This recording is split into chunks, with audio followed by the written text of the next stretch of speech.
Hello साहब, तिवारी जी के यहाँ से बोल रहा हूँ। अच्छा बताइए। सीए आपके, उन्होंने मेरे को बताया था कि मैं आपको थोड़ा सा फोन करके इन्फॉर्म कर दूंगा। साहब, टाइम है आपके पास? करी तो बात ही थी तिवारी जी से मेरी, वो बता रहे थे टीडीएस वगैरह के नहीं, बारे में। टीडीएस का तो हो गया, टीडीएस का हो गया। मैं आपको सिर्फ इन्फॉर्म, अभी आपकी बुक देख रहा था मैं, तो तिवारी जी बता रहे थे सीए हैं, वो कह रहे थे कि मैं थोड़ा सा आपको बता दूं, जी जी बताइए। क्योंकि वो ऐसा है ना, टैक्स वैक्स का फिर काम फिर लटक गया था सर। नहीं नहीं बताइए। एक सेकंड। 30% टैक्स ये तो पे कर दिया सर हमने आपका, ठीक है सर। जी जी।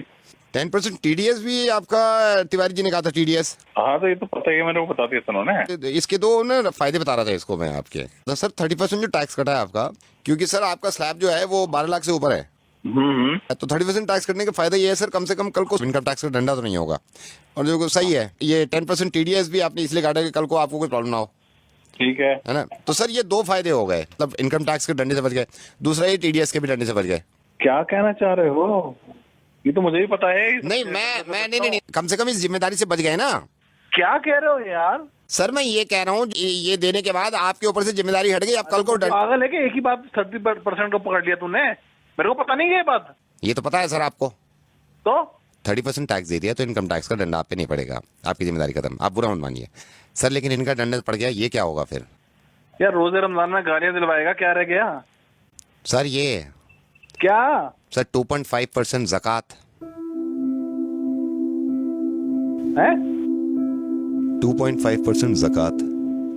साहब मैं माजरत चाहूँगा कि रोज़े में मैं आपको ज़्यादा बुलवा रहा हूँ, लेकिन ये 30% टैक्स दे दिया आपने, जो कि बहुत अच्छी बात है, क्योंकि एक उसूल है हिंदुस्तान का कि आप अगर 12 लाख से ज़्यादा कमाते हैं तो 30% टैक्स देंगे, और देने के बाद मुतमईन हो जाते हैं इस बात से कि अब कोई जिम्मेदारी आपकी नहीं है, ना ही किसी चीज़ की पेनल्टी पड़ेगी। टीडीएस दे देते हैं आप 10%, साहब 2.5%, वो भी आपकी इनकम पे नहीं, आपकी सेविंग पे, सिर्फ 2.5% ज़कात, जो कि आप नहीं देते हैं।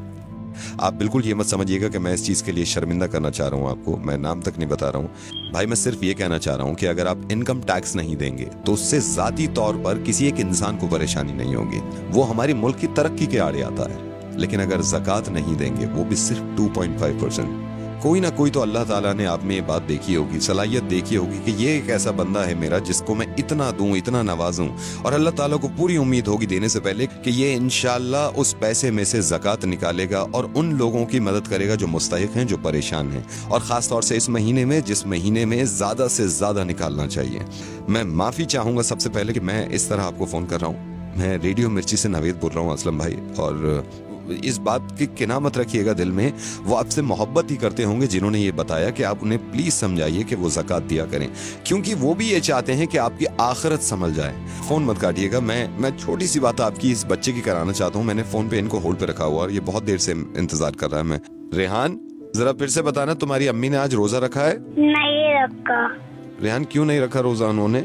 क्योंकि मेरी अम्मी बीमार है। तो तुम्हारे अब्बू क्यों नहीं इलाज कराते तुम्हारी अम्मी का, ताकि वो रोजे रख सकें? मेरे अब्बू के पास पैसे नहीं है। ये जो बच्चा है, इनकी वालदा को कैंसर है। इनकी वालदा रोजे यूं नहीं रख सकती क्योंकि ये बीमार हैं। बीमार इसलिए हैं क्योंकि ये इलाज नहीं करा सकती। इलाज ये इसलिए नहीं करा रही क्योंकि इनके पास पैसे नहीं है। पैसे इसलिए नहीं है इनके पास भाई क्योंकि हम ज़कात नहीं देते हैं।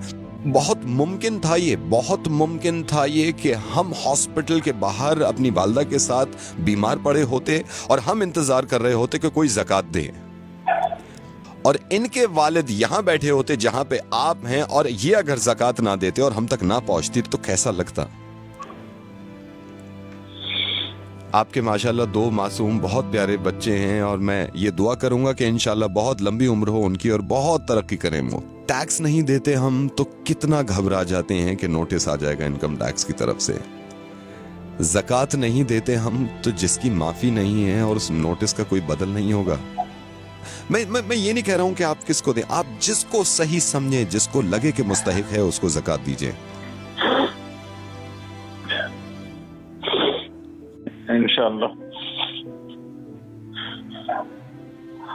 ज़कात जरूर दूंगा, और इस बच्चे को अगर जरूरत हो किसी चीज की तो मुझे जरूरत है। इस बच्चे को अब जरूरत नहीं है, इस बच्चे तक पहुंच गया। लेकिन हमारे ही हिंदुस्तान में बहुत सारे बच्चे ऐसे हैं जो इंतजार कर रहे हैं हमारी ज़कात का। अल्लाह ताला अजर दे आपको इस चीज का, आपने अपनी जिम्मेदारी पूरी करी।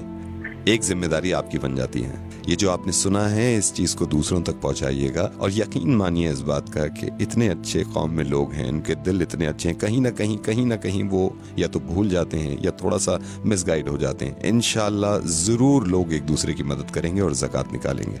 मैं इंशाल्लाह फिर आपसे बात करूँगा। अल्लाह हाफिज़।